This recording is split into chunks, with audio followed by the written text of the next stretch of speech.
Okay, let's destroy a pen. Well, no, not really. We're going to sand on a pen. So part of fountain pen restoration or rollerball, any vintage pen kind of thing is these things live a life, including stress test. Looks like somebody chewed on this. Now this is, believe it or not, is actually not that bad. You get dings from drops and things like that anyway, but for some reason pens, and especially pen caps, are something people just gnaw on, you know, when they're stressed, when they're thinking, that kind of thing. And when you restore it, you'd kind of like to get some of these little guys out of there, make it a little less obvious. You do occasionally, it's kind of hard to see on this one, but you might have heat damage also. It's been put up against something, so you get some little marks in there. Your finger is incredibly sensitive. Things that you may not notice, you know, by sight, especially in a really nice setup like this, definitely you'll feel, and it'll kind of bug you. Also, you may want to have to fill cracks or something. We're going to deal with that later. And, you know, sanding things down and kind of being able to see it. So you might be worried because this doesn't look very thick is, you know, gosh, what if I just sand right through it? Well, guess what we're going to do? We're going to sand right through it and see how hard that is. You got a caliper here, so we can kind of take a starting point of saying, okay, just to make sure we get the same place. So call it, you know, 6 even more or less down from the top. What's our diameter of the pen? So we're going to see how much material we really take off of this. So 0.390, and see if we're really worried about that. Now, what are you going to sand with? Preferably something that's not super flat, because what you don't want to do is create a flat spot on here. So you'd like something that's flexible, round. There's a couple of options. There's cloth-based sanding papers. There's wet-dry automotive, which the wet part we're going to talk about in a second, but is a flexible paper that won't just fall apart.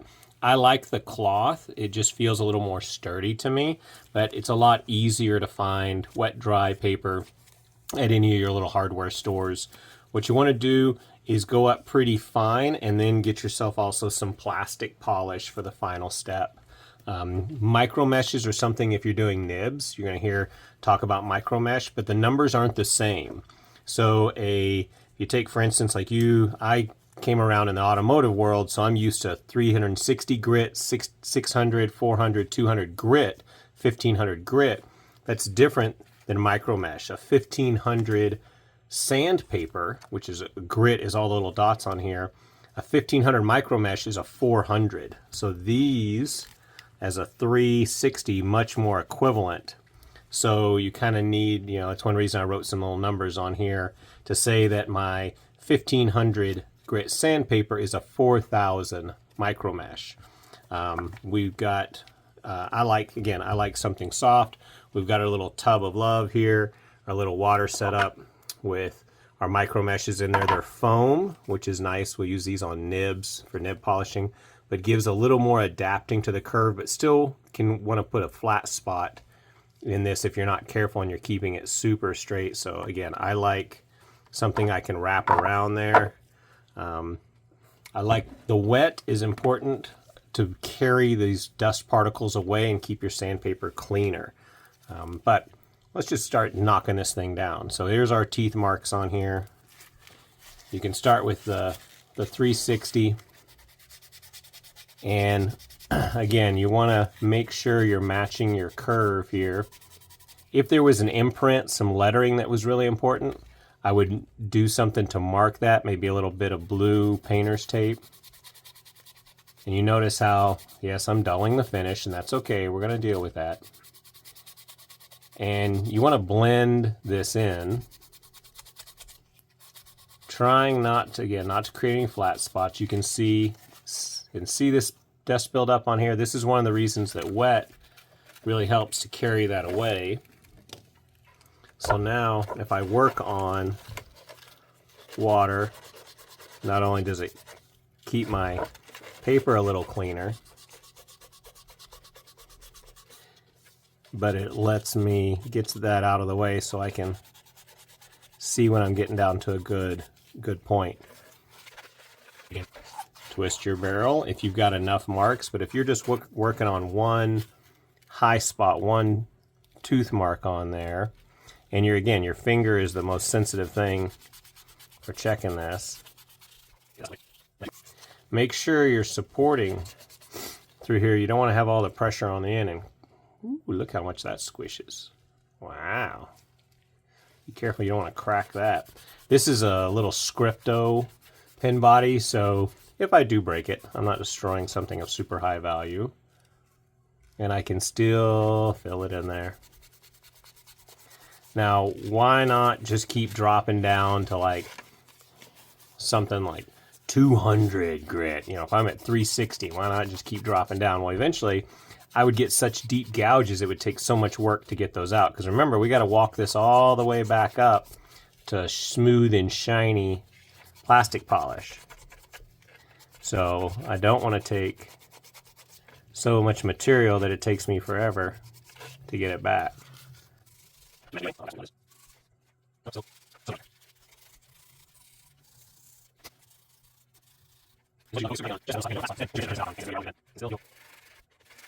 If it is a Scripto like this, that literally its value is completely in just making this video, not in, I don't even have the rest of the parts to this, and you can see it's got a nice little warp in it anyway. So that's why we're doing this destructive testing on this guy.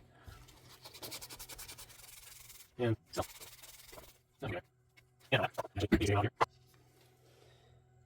Oh wow, I went from 0.39 to 0.378. So that's what, tenths, hundredths, so 12 hundredths of an inch. Did I get my fractions right? Yeah, not enough, even though at this narrowest point with the threads, and the actual, remember the pin body's all the way up here. So I have 0.6 to work with, and I took out, so out of 60, I took away 12. If I'm doing my math right. Oh, somebody's going to be checking this in the comments.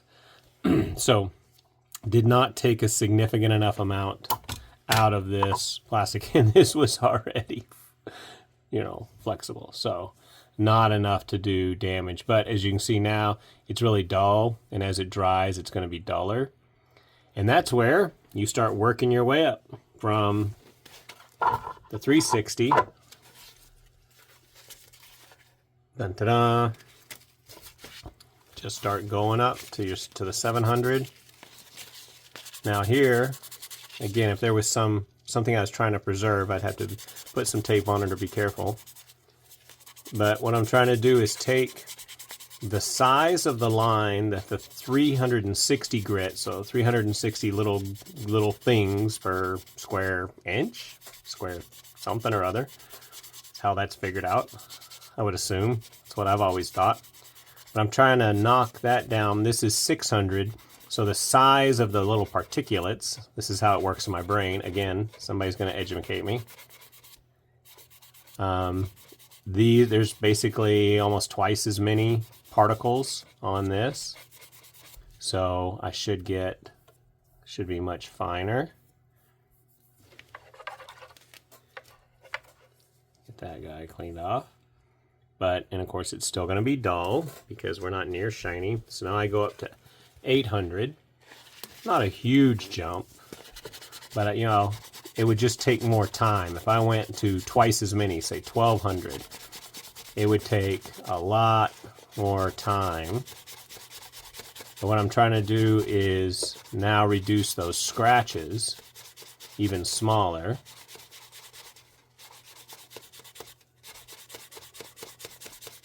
And then from 800, I can go to 1000 on wet dry. And if I want to, I can change my direction. If you're worried about flat spotting, again, if you're being careful of an imprint that you don't want to knock down, if you have your Schaefer, your Parker, your Conway Stewart, whatever little fancy name you want to keep, some tape over that. But at least this way I'm going in a different direction with the lines. And now jump up 1500. And again, this is keeping the dust sized particles out.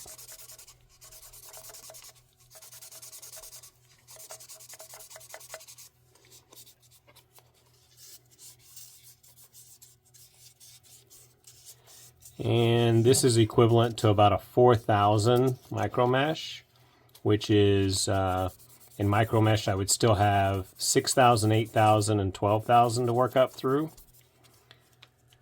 So this is a 2000, which on my little chart I found didn't really have a micromesh equivalent. But I feel like from here, I probably could go straight to a plastic polish. Move this guy out of the way. These guys out of the way. Let's clean this off. Now it's going to be dull because we've taken a lot of the shine off, but the teeth marks are gone.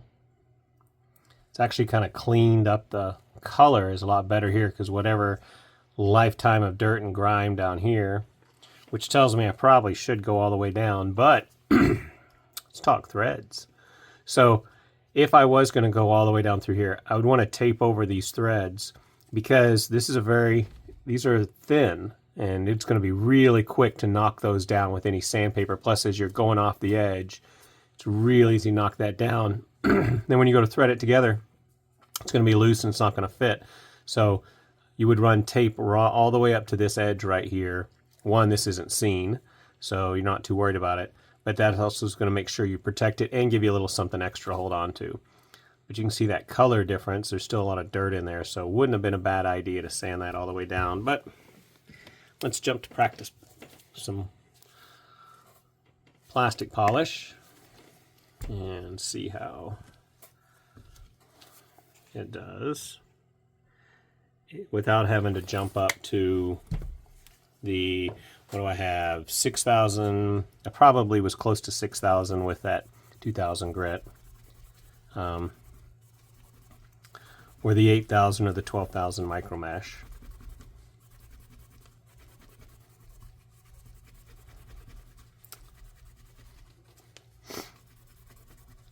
So why not mechanical? Why not just go at it with the Dremel, man? Go at it with the rotary tool. One, that wheel, that buffing wheel, we'll use I got a hard wheel here for an example. That's really, if you were to go, if this was a cloth buffing wheel and you're going at that, it concentrates all that heat and all that force in one spot, and it's really easy to burn it and get lines.